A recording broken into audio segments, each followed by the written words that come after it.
बिहार के अंदर में पलायन रुका है या नहीं रुका है? बिल्कुल नहीं रुका है, पलायन बढ़ गया है, रुका नहीं है, बढ़ गया है।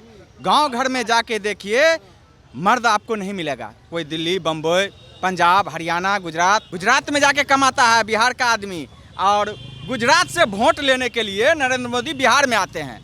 रोजगार कहाँ मिलता है? गुजरात में, लेकिन वोट लेंगे बिहार से।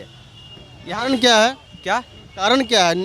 कारण यह है, यहाँ कोई फैक्ट्री नहीं है, रोजगार का कोई सुविधा नहीं है।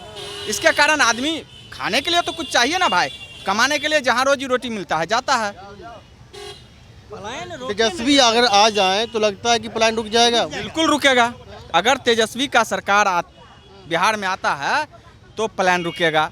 17 महीने का जो उसका सरकार था, 17 महीने के दौरान आप लोगों ने देखा होगा कितना नौकरी बांटा गांधी मैदान में। तो अगर तेजस्वी का सरकार बनता है तो बिहार का स्थिति अच्छा रहेगा, पलायन रुकेगा। भाई साहब कहाँ से आए हैं आप? कहाँ से हैं?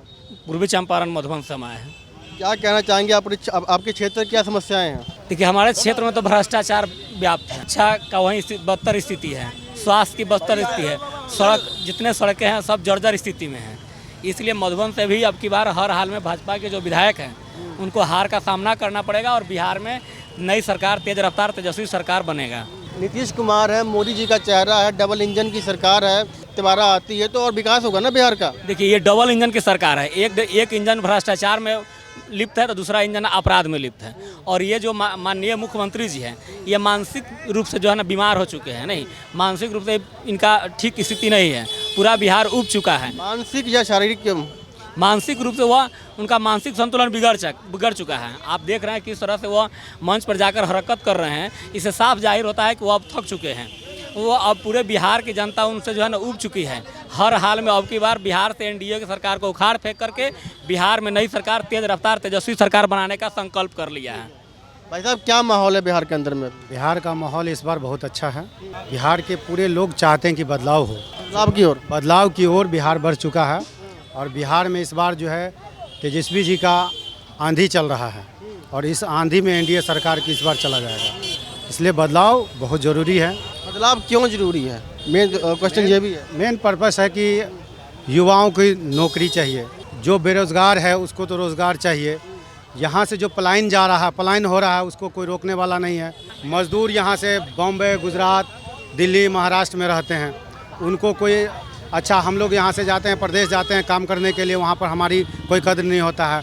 इस गवर्नमेंट में बाहर जाते हैं, वहाँ पर केरल में, महाराष्ट्र में, वहाँ पर बिहारियों को गाली दिया जाता है, उस पर सरकार नहीं रोक लगाता है। जो हम लोग इस सरकार के लिए हम लोग जो परेशान हैं, क्योंकि ये सरकार में सारे एक युवा परेशान हैं, परेशानी बहुत ज़्यादा है। भाई साहब क्या कहना चाहेंगे? क्या माहौल है बिहार के अंदर में? बहुत अच्छा माहौल है। अच्छा माहौल है। सरकार वही आ रही है? नहीं, वो तो नहीं आ सकता है। जब माहौल सही है तो फिर सरकार आ रही है, फिर मतलब माहौल अच्छा, मतलब आप किसके बारे में पूछना? तो माहौल तो बोल रहे हैं माहौल अच्छा है। मतलब चुनाव है बिहार के अंदर में, क्या माहौल बदलाव होगा या वही सरकार आएगी? परिवर्तन है। परिवर्तन क्यों चाहते हैं? परिवर्तन इसलिए चाहते हैं, एनडीए वाले लोग बोलता है कि जंगल राज। हमारा उम्र हो गया 33 साल। हमको जब से होश है, हम जब से नीतीश सरकार देख रहे हैं, हमको पता नहीं कि जंगल राज क्या था।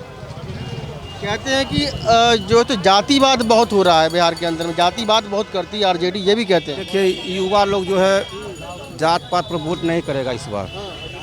इस बार लोग एक तरफा हो चुका है। क्योंकि देखिए, महागठबंधन की सरकार 17 महीना रहा था, उसमें तेजस्वी जी का कार्यकाल आदमी देखा युवा लोग देखा है। उसके बाद बता दीजिए कि क्या वैकेंसी आया है? उसका एक वैकेंसी नहीं आया। बीपीएससी का TRE-4 भी देने वाला था, वही मतलब युवा को झांसा में रख कर आचार संहिता ला दिया और वही पेंडिंग चला गया। बहुत घोषणा किया, बहुत नौकरी, लेकिन सब फार्म भरा लिया, फार्म भरा पैसा भी सरकार ले लिया और रिजल्ट भी नहीं आएगा। क्या कहना चाहेंगे भाई? बिहार से क्या माहौल क्या बिहार में? चुनाव है, बिहार में तेजस्वी का माहौल है। माहौल एक तरफा ही है क्या? एक तरफा है। नीतीश बाबू काम कह रहे हैं अच्छा बहुत किया हमने। पलटू कुमार है, पलटू कुमार कभी उधर जाएंगे कभी उधर जाएंगे, उस पर जनता का विश्वास नहीं है। कब किधर जाएंगे उसका कोई ठीक नहीं है। डबल इंजन की सरकार है, मान के चलिए अगर सरकार कोई ऐसी आ जाए जिसकी केंद्र में सरकार ना हो तो फायदा होगा बिहार को? वो तो लेने वाला होना चाहिए, वो लेने वाला होना चाहिए। केंद्र से कैसे लाया जाता है वो तेजस्वी जी को मालूम है, कैसे लाया जाएगा बिहार। मालूम है जी, तेजस्वी जी को, मोदी जी हैं आगे फिर। मोदी जी से भी लेकर के आ जाएंगे, वो तेजस्वी जी है वो। नौकरी और नौकरी नौकरी भी तेजस्वी जी बोले हैं, वो वादा किए हैं, वादा निभाएंगे वो। वादा किए थे वो निभाए भी है, ऐसा नहीं है कि वादा नहीं निभाए है, वादा निभाए हैं। युवा का एक ही है रास्ता, तेजस्वी यादव। तो युवाओं का ये कहना है कि तेजस्वी सरकार है। आप बोलेंगे डबल इंजन की सरकार है, डबल भ्रष्टाचार की सरकार है। बायां में चौधरी और दायां में कौन है, दानियर है। डबल इंजन की भ्रष्टाचार की सरकार है। याद कीजिए उस दिन जिस दिन खाली आप भाजपा वाले तो ये कह रहे हैं कि हमने जाति मिटा दी, अब हिंदू है सब। हिंदू, अरे हिंदू मुस्लिम सिख ईसाई सब आपस में सब भाई भाई यहाँ पर है।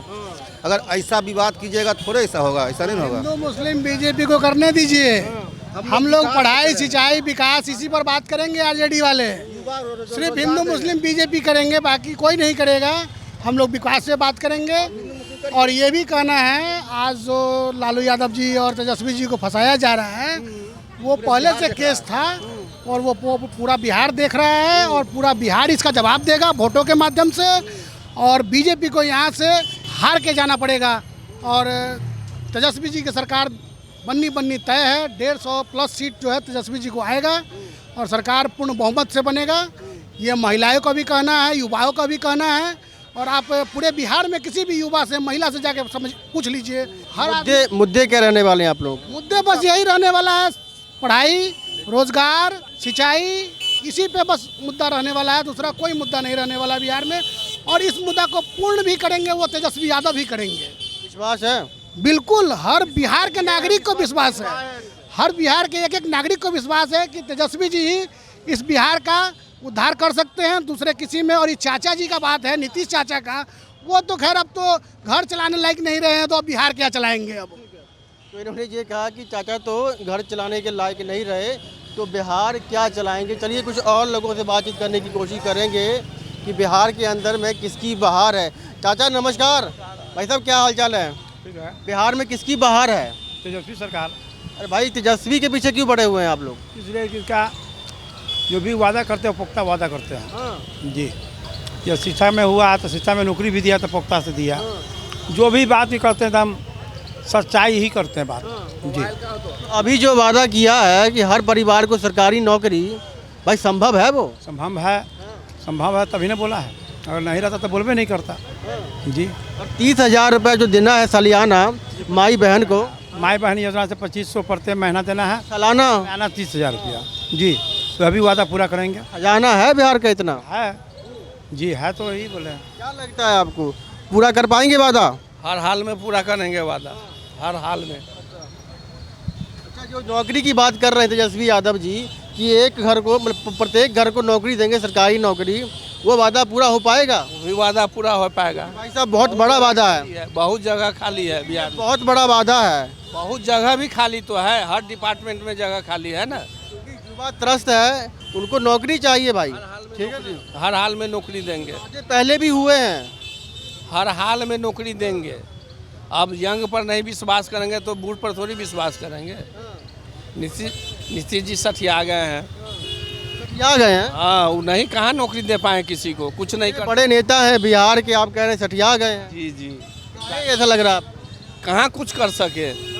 अब इलेक्शन आया तो सारा जो है लॉलीपॉप बांट रहे हैं।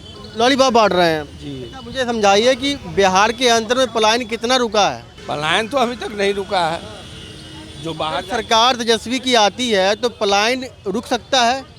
रुकना चाहिए, रुकना चाहिए। वो तब आने के बाद ही पता चलेगा ना, आने के बाद मालूम चलेगा। चलिए, पलायन रुकना चाहिए बिहार के अंदर में, ये बहुत ज़रूरी है। चलिए कुछ और लोगों से बातचीत करने की कोशिश करेंगे। सर नमस्कार जी। अच्छा भाई साहब क्या कहना चाहेंगे, बिहार के अंदर में किसकी बहार है? आरजेडी की बहार है। आरजेडी की बहार क्यों है? आरजेडी के बाहर इसलिए है कि हमने 17 महीना में जो तेजस्वी जी की सरकार रही उसमें हमने 5 लाख नौकरी दी और ये लोगों को विश्वास है कि हमारी सरकार आएगी आरजेडी की तो हम लोग फिर से नौकरी देंगे। 10 लाख का हमने वादा किया है। मतलब 20 महीने के अंदर हमने वादा किया है जिस घर में कोई भी आदमी जो पढ़ा लिखा होगा उसको हम नौकरी देंगे। नौकरी के ऊपर ही सरकार परिवर्तन होगा बिहार में। हाँ, जॉब ही की सही है। जो आप देख रहे हैं कि सेंट्रल गवर्नमेंट भी रहे या बिहार गवर्नमेंट भी रहे, गवर्नमेंट जॉब ख़त्म ही हो चुका है बिहार में। तेजस्वी यादव जी ने जो वादा किया है कि हम जो है तो हर घर को जो है तो नौकरी देंगे, तो भाजपा कह रही है ये तो मतलब आवेश में आकर जो है तो वादा कर रहे हैं कि ताकि हमारी सरकार बन जाए। इसी आवेश में आके उन्होंने कहा था कि 2 करोड़ नौकरी हर साल देंगे, वो फेल हुई। लेकिन हमारा वादा, जब भी हमने वादा किया है जिससे, वो काम हमने फुलफिल किया है। हमारी सरकार फेंकू सरकार नहीं है, हमारी सरकार जो है ज़ुबान की, और जो हमने वादा किया है वो हम लोग पूरा करते हैं। कह रहे हैं कि डबल इंजन की सरकार है, अगर डबल इंजन की सरकार नहीं बनी बिहार में तो बिहार को नुकसान हो जाएगा बहुत ज़्यादा। डबल इंजन ट्रेन में कब लगता है? जब एक इंजन फेल होता है, इसलिए वहाँ डबल इंजन है। इसके मतलब कि बिहार की सरकार फेल है या सेंट्रल गवर्नमेंट फेल है, डबल इंजन पे कोई ट्रेन चल रही है।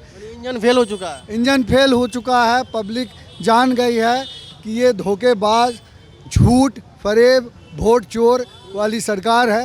ये अपने बलबूते पे नहीं आई है, वोट चोरी करके आई है।